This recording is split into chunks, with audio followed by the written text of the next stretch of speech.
কথাগুলো? আমরা জঙ্গি আন্দোলনের দিকে যাচ্ছি, তার আজকে টায়ার জ্বলছে, কালকে মানুষ জ্বলবে।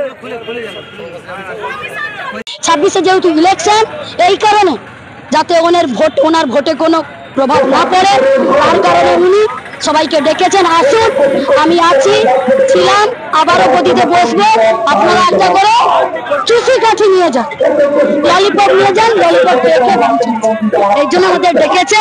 কিন্তু আমরা ওনার উদ্দেশ্য এতদিনে পুরো বুঝে গেছি, তাই আমরা যাচ্ছি। আমরা সাধারণ মহিলা, রান্না করে খাই, স্যার রান্না করতে গেলে আমরা আগুন জ্বালিয়ে যেমন রান্না করি, এরপরে যদি চাকরি আমরা সুষ্ঠুভাবে সসম্মানে না পাই, তাহলে আমরা কিন্তু এই আগুন নিয়ে গভর্নমেন্টে যাব, রাজ্যে যাব, যেখানে যাওয়া নিজেরাও জ্বলবো এবং রাজ্যকেও জ্বালাবো। আমাদের বেঁচে থাকে কোনো জায়গায় রাখবে, তাহলে বেঁচে থাকে কি? আমরা যদি এই কখনো শুদ্ধ হয়ে তুলে মরতে পারি, তাহলে আমাদের পরবর্তী প্রজন্ম হয়তো সুস্থভাবে মাথা তুলে বাঁচতে পারবে এবং তাদের সঙ্গে হয়তো এতটা অবিচার হবে।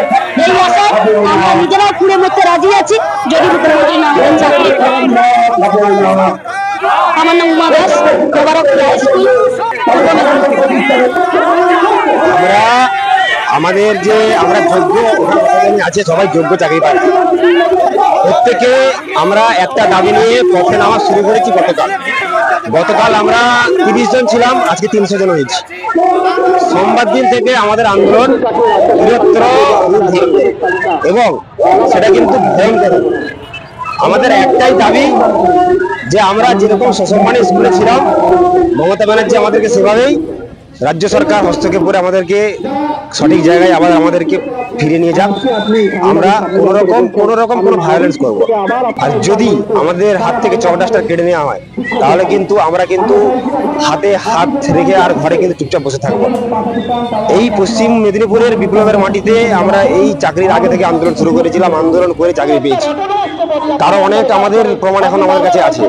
সেই আন্দোলন যদি আমাদেরকে দ্বিতীয়বার করতে বাধ্য করাবেন না, তাহলে কিন্তু এই আন্দোলন কিন্তু ভয়ঙ্কর রূপ ধারণ করবে।